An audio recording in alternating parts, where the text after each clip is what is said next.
Notre histoire se déroule dans une prison de la ville, Z. Dans la salle de visite des prisonniers, de chaque côté de la vitre, se trouvent le père et le fils.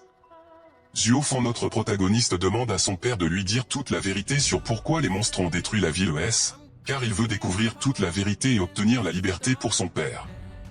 Il y a 8 ans, la ville ES a été secouée par une invasion de monstres, devenant la plus grande tragédie de l'histoire de la Chine. Seul son père, Zuohui, a réussi à survivre à cette tragédie. L'enquête a révélé que Zuohui avait quitté la ville avant même l'invasion des monstres, car l'absence non autorisée est un crime grave. Zuohui a été qualifié de traître à la patrie et condamné à mort avec une prolongation de 10 ans, en tenant compte de son passé et de ses mérites. La condamnation de son père a marqué les 8 années suivantes de la vie de Zuofan. Il a été expulsé de l'école, a vu son emploi et ses soins médicaux refusés en raison d'être le fils d'un prêtre. Mais Zuofan croyait qu'un jour, il pourrait effacer le nom de son père de ses stigmates. En baissant les yeux, son père a dit à Zuofan qu'il n'avait pas besoin de remuer le passé. Après cela, il a regardé Zuofan avec désespoir et, d'une voix tremblante, l'a invité à quitter la ville et à abandonner son père, car le fardeau d'être le fils d'un prêtre à la patrie est trop lourd. En entendant cela, Zuofan a bondi et a frappé la table du poing parce que son père n'est pas la personne que tout le monde pense. Une fois la conversation avec son père terminée, Zuofan est sorti de la salle. 2 policiers l'attendaient à la sortie, appelant Zuofan le fils d'un traître. Ils ont informé Zuofan qu'il devrait maintenant payer 3 fois plus pour visiter son père qu'auparavant. Avec moquerie sur le visage, ils disent à Zuofan que c'est déjà une grande indulgence qu'il puisse rendre visite à son père, car son père a trahi sa patrie. Zuofan est furieux et ne comprend pas comment son père, un homme qui a risqué sa vie pour son pays, peut être accusé de trahison. Après avoir quitté le commissariat, Zuofan se fait la promesse qu'il révélera certainement toute la vérité et libérera son père de prison.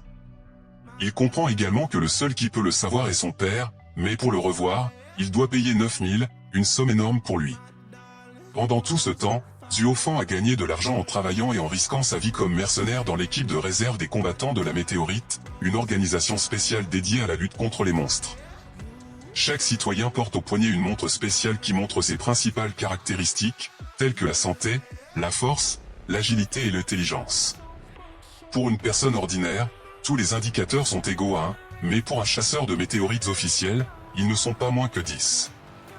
Zuofan réfléchit à la manière de gagner plus d'argent, car travailler comme petit mercenaire dans cette organisation lui rapporte au maximum 3000. Il pense même à vendre son seul objet cher, un pendentif offert par sa mère pour son anniversaire.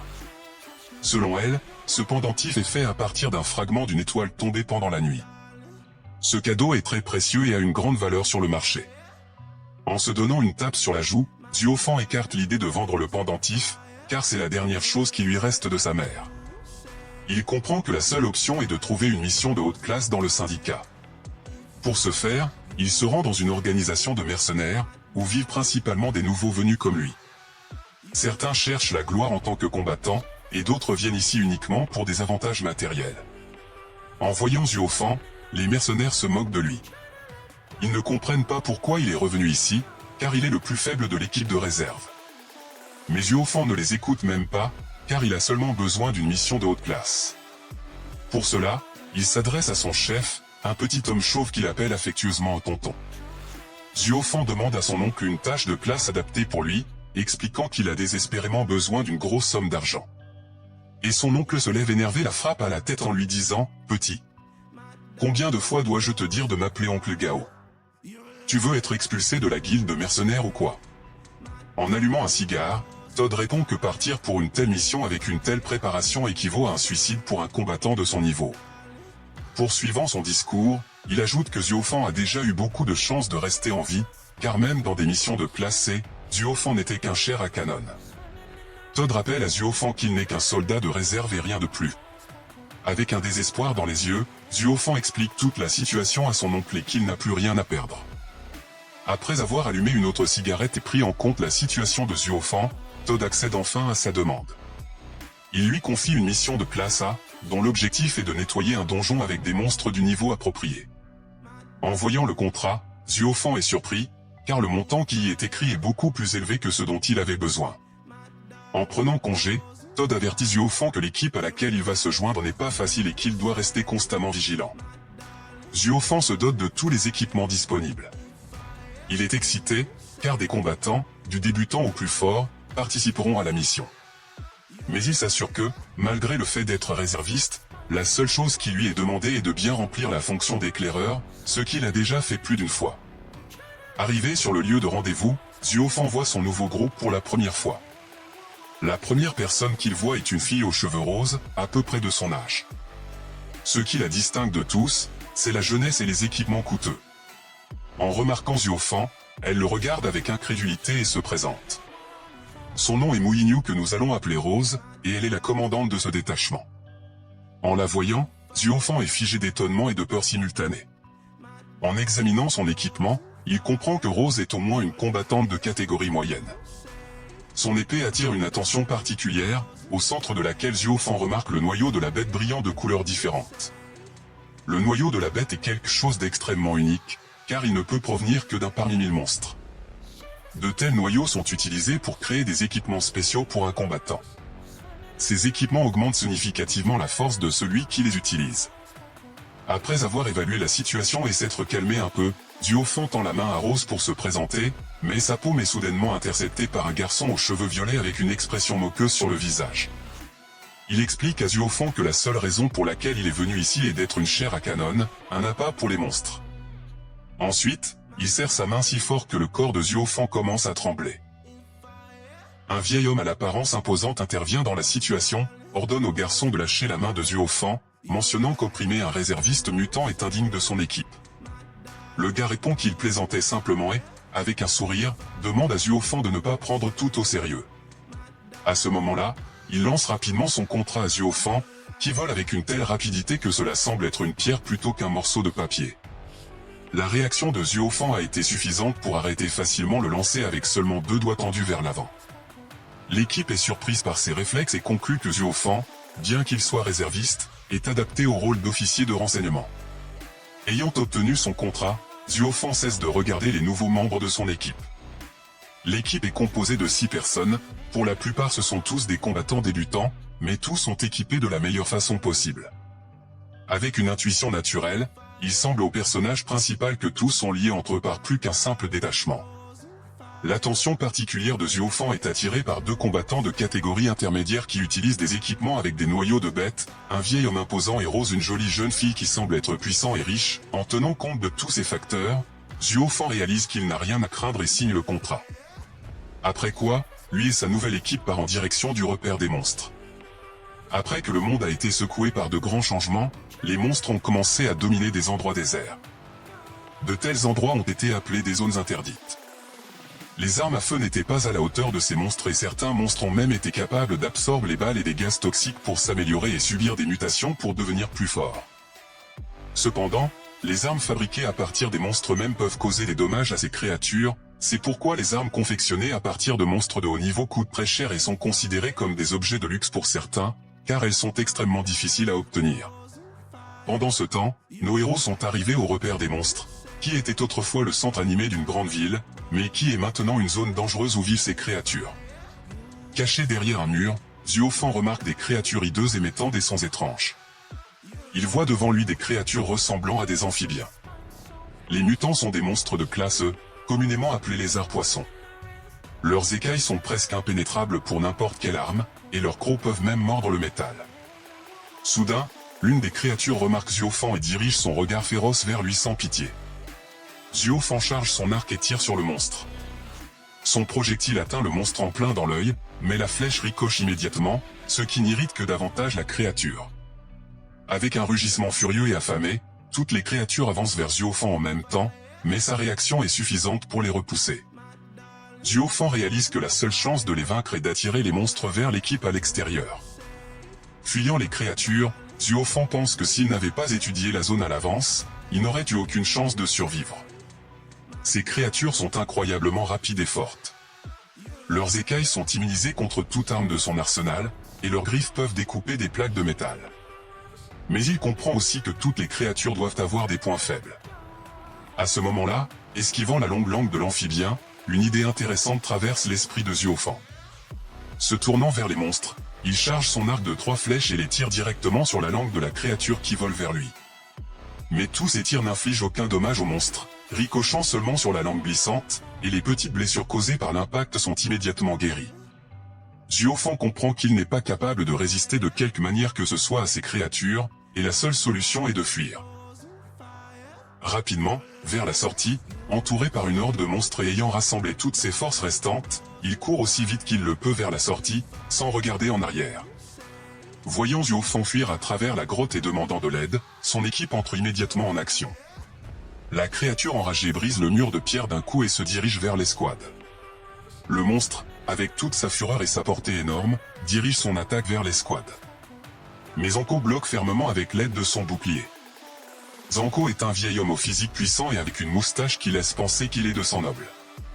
Il est également un combattant de catégorie moyenne, brandissant un bouclier avec un noyau de bête. Au même moment, Rose coupe le monstre en deux avec sa lame tranchante, ne lui laissant aucune chance. Le personnage principal est heureux de voir avec quels alliés forts il a rejoint l'équipe, car avec de tels compagnons, il ne sera pas difficile de nettoyer complètement le repère. La distribution félicite à l'unanimité Rose, disant que son coup est sans égal et que la malchance ne peut l'atteindre. Mais à ce moment-là, le monstre coupé en deux, dans son dernier souffle, se précipite sur l'escouade, dirigeant sa bouche vers le garçon aux cheveux violets. À 1 mètre de la bouche du monstre, Oer est surpris, mais avec un sourire caractéristique, l'homme aux cheveux violets pousse Zuofan droit dans la bouche de l'amphibien, lui disant qu'il est temps de remplir son rôle. Regardant une énorme bouche pleine de dents acérées, le personnage principal pense qu'il est sur le point de mourir. Mais grâce à sa réaction au moment de la morsure, il repousse le monstre avec son pied, sautant à une distance sûre. Et encore une fois, il tire une flèche sur la créature, à un endroit qui lui est déjà familier, dans l'œil. La créature blessée, criant de douleur, est, au même moment, férocement éliminée par Rose. Le sang chaud du monstre lave le corps de Zuofan en de multiples gouttes. À ce moment-là, le pendentif autour du cou de Zuofan a commencé à émettre des sons étranges. Les yeux de Zuofan ont brillé en bleu, et dans son esprit, il a entendu que tuer le monstre de classe a activé le lancement du système et son adaptation au propriétaire. Rose ordonne à Jack d'examiner le cadavre du monstre à la recherche de biens précieux et d'autres équipements utiles. Jack, indigné, refuse, arguant que ce travail n'est pas pour lui, ils ont un nouveau réserviste pour ça. Mais face au regard furieux de son capitaine, Jack commence quand même à examiner le cadavre, Rose ayant observé comment il a poussé Zuofan. Après une bataille difficile, l'escouade décide de faire une pause près du feu pour regagner des forces pour le prochain voyage. Profitant de la chaleur du feu, Rose suggère à Zuofan d'essayer un nouveau type de nourriture pour l'escouade, car cela rétablirait ses forces plus rapidement. Tenant les provisions devant le visage de Zuofan, elle rit et dit, avec un peu de fierté pour le novice, qu'il s'est avéré être un bon éclaireur. Ces mots ont un peu déconcerté Zuofan. À ce moment-là, il pense qu'elle n'est pas aussi indifférente qu'elle le paraissait au premier abord. En les regardant, Jack remarque que Zuofan a bien joué le rôle d'appât. Il ajoute ensuite qu'il semble bien convenir d'être un fouet. En réponse à cette plaisanterie, l'escouade éclate de rire. Il semble que le son des rires atteigne le centre de la ville. Le vieux Zanke, tapotant l'épaule de Zuofan, lui dit de ne pas être offensé, car ce ne sont que des plaisanteries inoffensives. Jack a toujours aimé taquiner les autres pendant la conversation. Joyeusement, les nouveaux amis n'ont pas remarqué à quel point la nuit est arrivée rapidement. Comme Zuofan est le plus faible de l'escouade, il est décidé de le laisser en garde pour permettre aux membres les plus importants de son escouade de se reposer. Ainsi, lorsqu'il voit Rose s'approcher de lui, Zuofan est très surpris. S'approchant de Zuofan, Rose lui dit qu'elle ne fait que remplir l'une des conditions de l'accord, selon laquelle 2 personnes devraient être en patrouille. Discutant à la lueur de la lune, Zuofan remarque que Rose a un accent différent de cet endroit commun. Il demande pourquoi elle fait cette tâche étant si loin de chez elle. D'une voix grave, Rose dit qu'elle est de la ville J, dans le nord, où des monstres féroces sont apparus pour la première fois. Elle ajoute ensuite que chaque membre de sa famille, en atteignant l'âge adulte, doit accomplir une telle tâche pour nettoyer le donjon. Ayant répondu à la question de Zuofan, Rose demande pourquoi un combattant aussi faible que lui est venu dans un endroit aussi dangereux et plein de monstres. Le personnage principal voulait raconter à quel point il voulait ramener son père et découvrir toute la vérité sur la chute de la ville ES quand, soudain, il ressentit un étrange froissement à ses pieds. En regardant en bas, les héros furent horrifiés par ce qu'ils virent.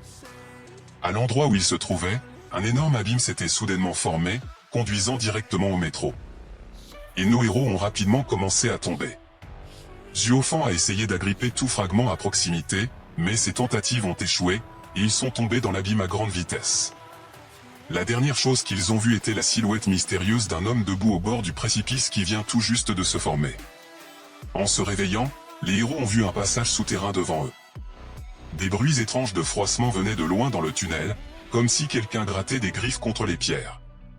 Après s'être un peu remis, Zuofan a mis ses lunettes de vision nocturne pour mieux comprendre la situation et les environs.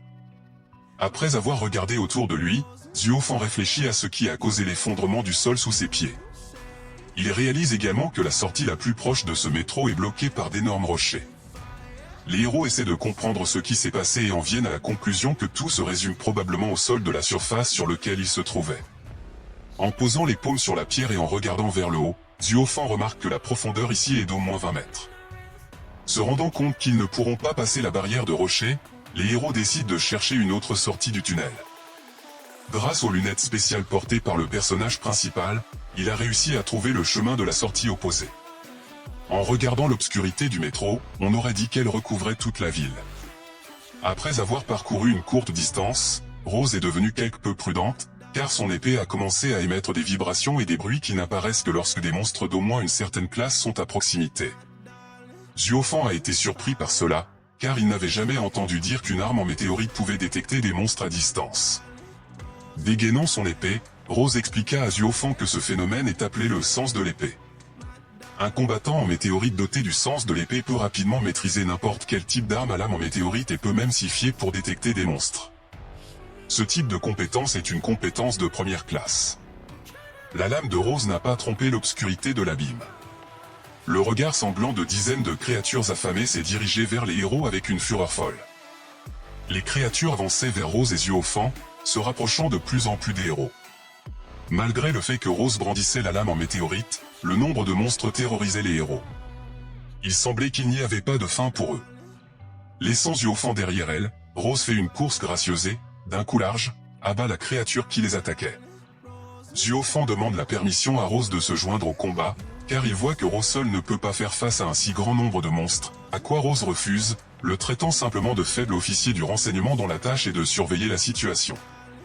Entouré par une horde de créatures, Rose montre au nouveau venu une compétence spéciale du sens de l'épée. Après avoir utilisé cette compétence, le tunnel a brillé d'une couleur dorée, et sa lame a commencé à briller de nombreuses couleurs différentes. Les yeux de Rose sont devenus de la même couleur dorée. Sa vitesse et sa force semblaient augmenter de 10 fois. Debout derrière Rose et l'observant déchirer les monstres un par un, Zuofan est surpris. Avec une telle force, ses capacités lui semblent supérieures à celles d'un simple combattant. Malgré la force des écailles des monstres, Rose coupe leur tête une par une, laissant des montagnes de cadavres sur son passage. Une autre bouche coupée vola vers Zuofan. Dans ses derniers soubresauts de mort, elle agrippa sa main avec force. Zuofan ne fut pas surpris et frappa de toute sa force la bouche déjà mourante du monstre, le tuant. Après avoir tué le monstre, ses yeux brillèrent à nouveau en bleu. Une notification apparut sur son visage, indiquant que la vitesse d'adaptation du système avait augmenté. Zuofan est perplexe. Il ne comprend pas ce que signifie ce message et pourquoi il est apparu à nouveau devant lui, mais décide d'investiguer plus tard, car il y a maintenant une bataille. Après avoir terminé la bataille féroce, l'épée de Rose est devenue rouge du sang des amphibiens. Il semblait qu'elle avait tué toutes les créatures de ce métro. Secouant le sang de son épée, Rose ordonne à Zuofan de continuer à chercher une sortie, car ils sont déjà en retard. En atteignant la sortie opposée, les héros sont surpris par ce qu'ils voient. Leur chemin a de nouveau été bloqué par une barre de grosses pierres, se retrouvant bloqué de tous les côtés. Zuofan jette un coup d'œil à la passage. Il lui semble qu'il est verrouillé de l'extérieur. Sans avoir le temps de réfléchir à la situation, Rose amène silencieusement sa lame dorée à la gorge de Zuofan. Regardant Rose avec un air surpris, Zuofan demande pourquoi elle a mis l'épée à sa gorge, car il ne comprend tout simplement pas ce qui se passe ici. Mais Rose continue simplement de tenir la lame à son cou et l'enveloppe de son regard froid. Zuofan est indigné par le comportement de Rose. Il lui dit qu'ils sont alliés et doivent rester ensemble. La seule façon de sortir d'ici. Les alliés récents se regardent attentivement dans les yeux, voyant de la sincérité dans le regard de Zuofan.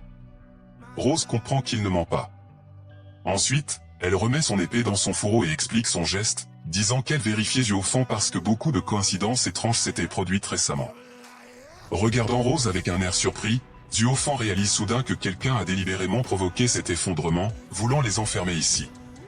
Rose s'excuse auprès de Zuofan pour ses actions et ajoute que tout ce qui se passe ici concerne probablement seulement elle, et qu'il n'est qu'un pion entre les mains de ceux qui l'ont poussé à venir ici après ce qui a été dit. Zuofan baissa le regard pensivement et réalisa que toute l'affaire était probablement liée à une lutte interne pour le pouvoir au sein de la famille de Rosa depuis l'émergence des combattants de Météorite. Des familles avaient émergé, dont une grande partie provenait des syndicalistes. Ces familles étaient surnommées les familles de Météorite. Leur loi impitoyable répétait les mots du dogme inhumain selon lequel seuls les plus forts survivent et que seule la mort attend les faibles. Si quelqu'un de la famille voulait se démarquer, il devait accomplir une tâche spéciale, chasser dans le repère des monstres, ainsi que survivre dans la bataille contre son parent concurrent. Après avoir réfléchi à cela, Zuofan réalise qu'ils doivent quitter cet endroit le plus rapidement possible. Zuofan est entièrement concentré sur la recherche d'au moins une sortie. Grâce à ses inclinations intellectuelles, des dizaines de points du métro se croisent simultanément dans sa tête, et mentalement, il essaie de s'infiltrer dans n'importe quelle fissure de cet endroit. Soudain, une idée brillante traverse l'esprit de Zuofan. Avec précipitation et la peur de devenir fou, il crie à Rose et la suit, se rappelant qu'il y avait un endroit avec de larges fissures sur le chemin ici où il pourrait probablement sortir. Rose souriait, d'une voix légèrement tremblante, remercie Zuofan, disant qu'elle a beaucoup de chance d'être dans la même équipe que lui. En entendant cela, Zuofan répond avec une légère gêne qu'il y a quelque chose qu'il voulait lui dire depuis longtemps. Rose le regarde avec une expression surprise dans ses yeux bleus. Zuofan dit qu'il ne peut plus courir, car l'air ici est trop sale et sa résistance n'est pas suffisante pour des mouvements aussi fréquents. Les combattants s'arrêtent pour se reposer un peu, et une conversation s'engage entre eux. Rose demande à Zuofan pourquoi lui, un simple soldat de la réserve sans aucune expérience réelle de combat, a osé prendre une mission de rang et ajoute s'il voulait vraiment autant d'argent, en prenant le pendentif donné par sa mère. Zuofan répond qu'il a besoin de cet argent plus que quiconque dans l'escouade, se disant qu'il ne reste que 2 ans avant la sentence de son père. Des souvenirs heureux de la vie avec ses parents surgissent dans l'esprit du personnage principal. Avec les mains appuyées sur le verre, les parents de Zuofan observent la ville où les monstres ravagent, et Zuo lui jure à la mère de Zuofan qu'il va sûrement les exterminer tous, pour enfin lui montrer la mer et vivre une vie familiale paisible. Cette année-là, la mère de Zuofan a quitté ce monde. Elle est morte lors d'une petite attaque de monstres en essayant de sauver quelqu'un. En serrant encore plus le pendentif dans sa main, Zuofan se souvient qu'à ce moment-là, il n'avait même pas réalisé que sa mère n'était plus là, mais avait seulement vu le nom de Laura parmi les soldats morts au combat. En examinant de près le bleu du pendentif, Zuofan ne comprend pas comment son père, un homme qui a perdu son amour dans une bataille contre des monstres, a réussi à échapper au champ de bataille. Il est convaincu qu'il doit y avoir une autre raison qui lui est cachée. Regardant Zuofan découragé, Rose s'excuse auprès de lui, disant qu'elle n'aurait pas dû poser des questions si personnelles. Après s'être reposés un peu, les héros ont repris leur chemin. Ainsi, ayant trouvé ces mêmes fissures dans la montagne, escaladant les fragments de roche avec beaucoup de difficultés, ils parviennent toujours à sortir. Mais avant qu'elle n'ait le temps de reprendre son souffle, l'attention de Rose est attirée par le bruit d'une corde qui se tend. En regardant vers le haut, Rose voit une pluie de dizaines de flèches volant droit vers eux avec précision. Sous une pluie de flèches, elle saute habilement loin de toutes ses forces, éloignant le fatigué Zuofan et le protégeant des projectiles avec son corps. Rose serre Zuofan avec un bruit fort, et il tombe au sol. Il semble qu'elle ait réussi à esquiver toutes les flèches, cependant, Rose ressent soudain une douleur intense à l'épaule, se propageant dans tout le corps, la faisant crier, son dos étant rapidement expulsé du corps de Rose. Zuofan voit une flèche sortir de son dos et en regardant la pointe, il réalise que le projectile est empoisonné. Pour éviter une réaction rapide au poison, le personnage principal tire rapidement la flèche du corps de Rose et se rappelle immédiatement avoir emporté l'antidote dans sa mission. Ensuite, il soutient son corps contre la barrière de pierre qui les protège des flèches et tend la main avec l'antidote, lui disant de le boire rapidement. Affaibli par les effets du poison et par de fortes douleurs, Rose, à peine capable de se concentrer avec un regard fatigué et une lourdeur dans la poitrine, regarde vers le haut en voyant les silhouettes des personnes de la montagne. Les personnages principaux sont figés de surprise, car ils ne s'attendaient pas à voir ces personnes ici sur le versant de la montagne. Avec un regard fier, il y avait Anke et le reste de son escadron de météores. Anke, avec un sourire sur le visage, appelle Rose sa nièce. Il est surpris qu'elle ait réussi à esquiver une pluie de flèches et reconnaît le fait qu'elle est considérée comme la plus brillante de la génération actuelle de la famille. Observant la situation, Zuofan réalise que cette tâche était à l'origine conçue comme un piège pour Rose, et tout son escadron est composé de membres de sa famille de météores. Espérant ramener son oncle à la raison, Rosio rappelle combien son père a fait pour ANK, car il a sauvé la vie de sa famille et est venu à leur secours plus d'une fois. Mais ces paroles n'ont pas d'effet sur ANK, il se moque de l'honneur et du devoir, car la seule chose qui a de la valeur dans ce monde est la richesse matérielle et le pouvoir. Ne voulant plus poursuivre la conversation, ANK sort de sa poche un dispositif qui ressemble à une télécommande d'explosifs. À ce moment même, sans hésitation, il l'active. Appuyé sur le bouton à activer les explosifs, une puissante explosion a eu lieu, et toute la zone environnante a été entourée par des flammes éclatantes, et d'énormes montagnes de pierres se sont brisées en petits fragments. Regardant Jacques d'un regard perçant, ANK lui demande s'il a traité les créatures de la région, car un bruit fort pourrait attirer un grand nombre de monstres ici. Mais Jacques, avec son sourire caractéristique, assure à ANK qu'il n'a rien à craindre, car tout est sous contrôle. Appréciant la vue de la terre en feu et des pierres volant en éclats, ANK et l'escadron se délectent de la victoire. Le vieil homme, avec un sourire, dit à quel point il regrette profondément que sa chère nièce soit morte aux mains du fils d'un traître à la patrie, car personne n'aurait pensé qu'il les trahirait. Pendant ce temps, une lueur brillante et le bruit de l'explosion attirent l'attention des monstres qui se sont amassés au lac, avec lesquels Jacques a dû faire face au dernier moment. Les héros ont réussi à échapper à l'explosion en sautant de retour dans le tunnel, mais l'état de Rose s'aggrave à chaque minute. En regardant autour d'eux, ils remarquent des dizaines de créatures dans les profondeurs du passage, observant le blessure de Rose avec des yeux ensanglantés. Les héros réalisent soudain que les amphibiens ont été attirés ici par une odeur spéciale émanant de la blessure de Rose. Ils comprennent que la plaie était saturée non seulement de poison, mais aussi d'un appât spécial. Zuofan est surpris de la minutie avec laquelle l'escadron de Rose a pensé au plan pour la tuer.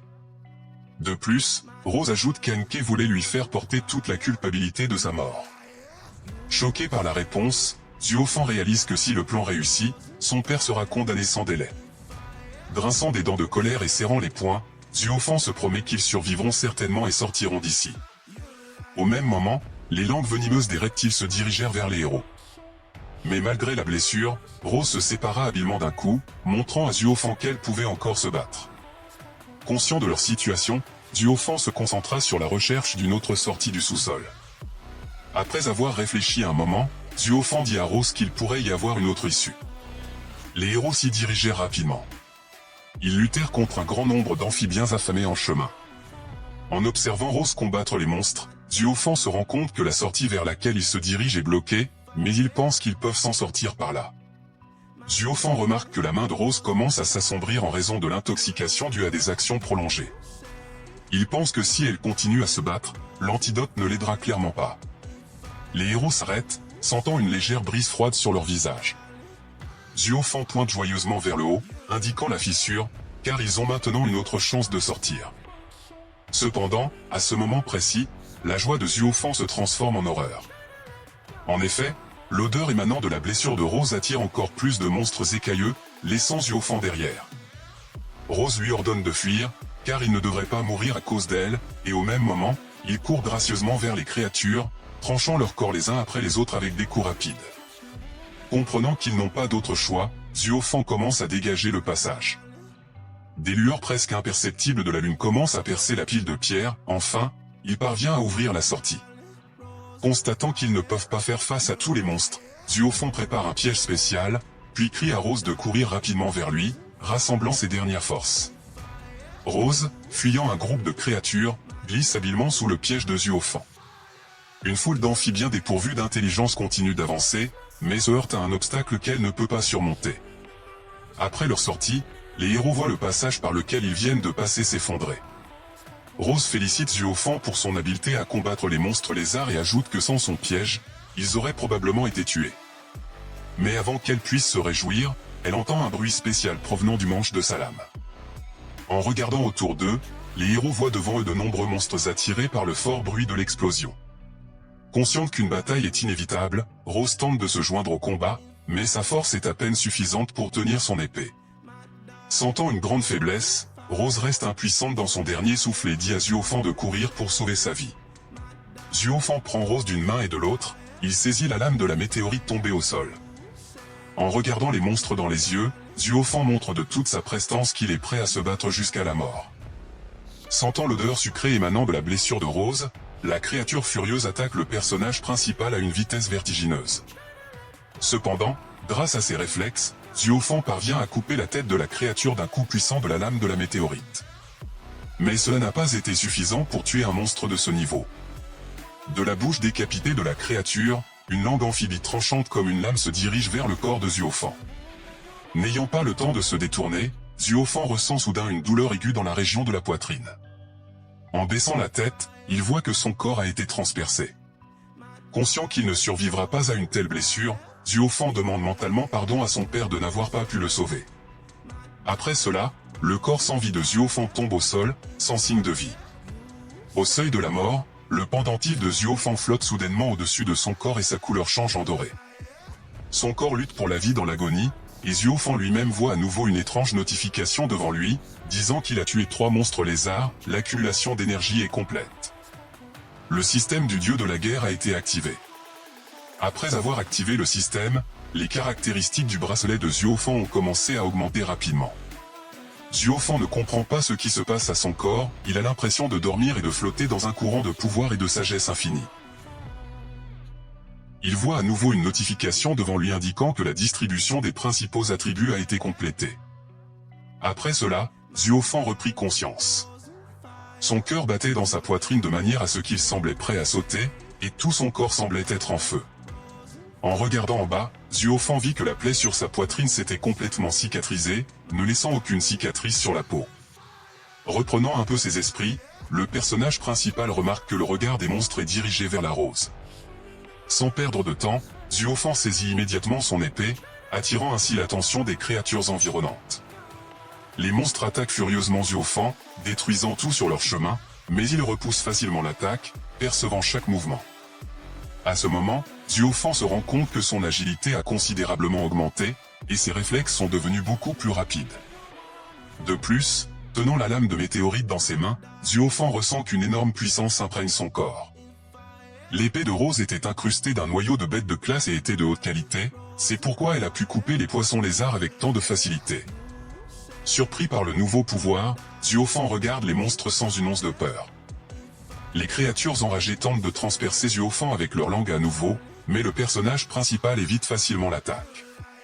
Ensuite, il retire rapidement de son dos son couteau avec une ligne de pêche attachée et le lance avec précision vers les monstres.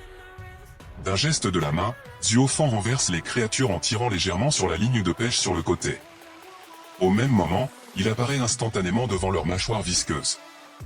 Avec un calcul froid, il coupe simultanément les têtes de 2 poissons lézards, les inondant de leur sang glacial.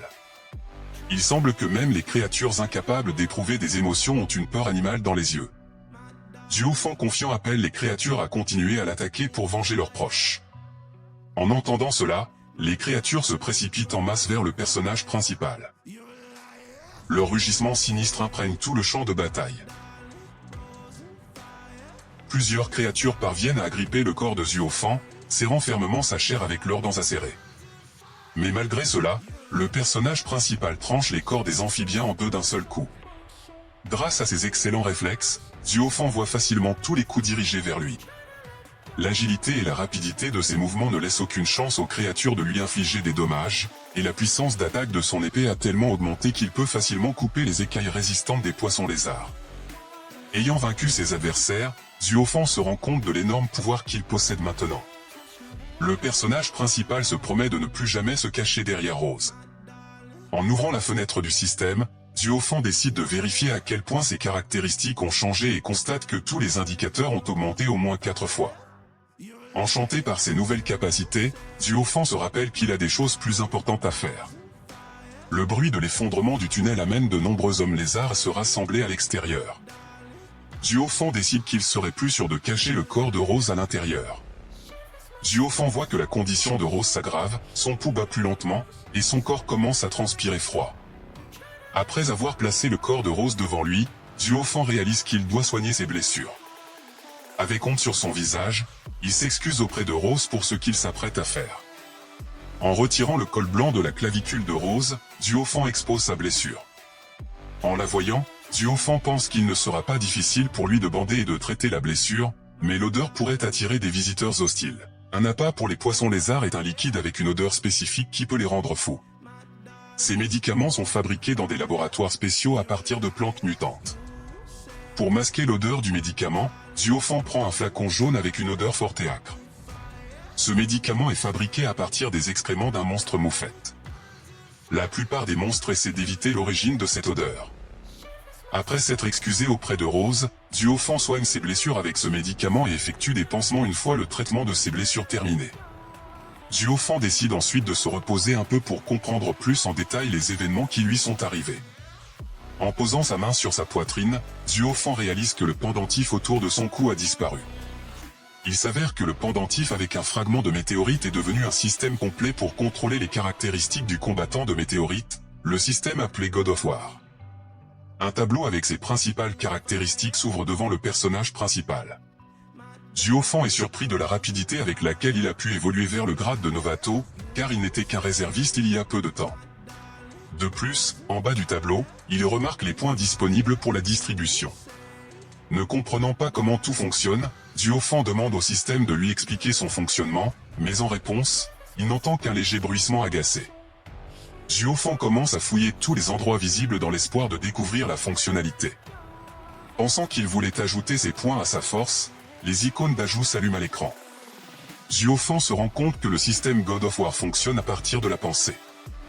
Après avoir ajouté seulement 3 points à sa force, Zuofan ressent comment il lui est devenu plus facile de tenir son épée. Décidé à tester ses nouveaux pouvoirs, Zuofan tend un piège au lézard poisson. Il place le collier de Rose trempé dans le poison de flèche sur le rat mort, attirant immédiatement l'attention de la créature. Se retrouvant instantanément derrière elle, Zuofan lance un couteau en direction des pierres et le buis distrait le monstre, puis passe rapidement derrière le monstre et avec une puissance incroyable malgré ses écailles résistantes, il perce facilement le crâne de la créature. En tuant un monstre de classe, le système God of War récompense Zuofan de 3 points de compétence. Zuofan est surpris, car il a réussi à vaincre le monstre avec une facilité incroyable. À ce rythme, s'il tue toutes les créatures de ce repère, il pourra atteindre le grade de combattant de la plus haute catégorie et libérer son père de manière indépendante. En ajoutant des points de compétence non alloués à ses attributs principaux, le statut de combattant de Zuofan passe à moyen. Le personnage principal ressent comment le pouvoir remplit son corps, et son sens de l'épée s'améliore encore. Avec un regard menaçant, se tournant vers l'immense obscurité de la grotte, Zuofan déclare ouverte la chasse aux monstres. Les prochains épisodes promettent d'être palpitants, l'avenir de Zuofan est plus incertain que jamais. Parviendra-t-il à s'échapper des tunnels oppressants qui le retiennent prisonnier, et pourra-t-il utiliser ses récents pouvoirs pour protéger Rose? La quête pour sauver son père atteint son paroxysme, et chacune de ces questions cruciales vous tiendra en haleine jusqu'à la révélation tant attendue. Votre soutien indéfectible, manifesté par vos abonnements et likes, est une source d'inspiration inestimable pour moi. Bien que l'attente ait été longue, je m'engage à déployer tous les efforts nécessaires pour honorer la promesse de dévoiler la suite de l'histoire. Si vous le pouvez, rejoignez notre communauté en choisissant le plan qui vous convient le mieux, avec des tarifs allant de 0,99 € à 9,99 €. Explorez également nos boutiques en ligne pour découvrir des produits exclusifs liés à l'univers captivant du manga et bien d'autres. Votre générosité contribue à rendre cette aventure possible, et je vous en suis infiniment reconnaissant. Pour ceux qui ne peuvent pas participer financièrement, votre partage massif de cette vidéo est tout aussi précieux. Ensemble, nous formons une communauté passionnée et engagée. Merci pour votre soutien indéfectible, vous êtes les meilleurs. À très bientôt, ciao.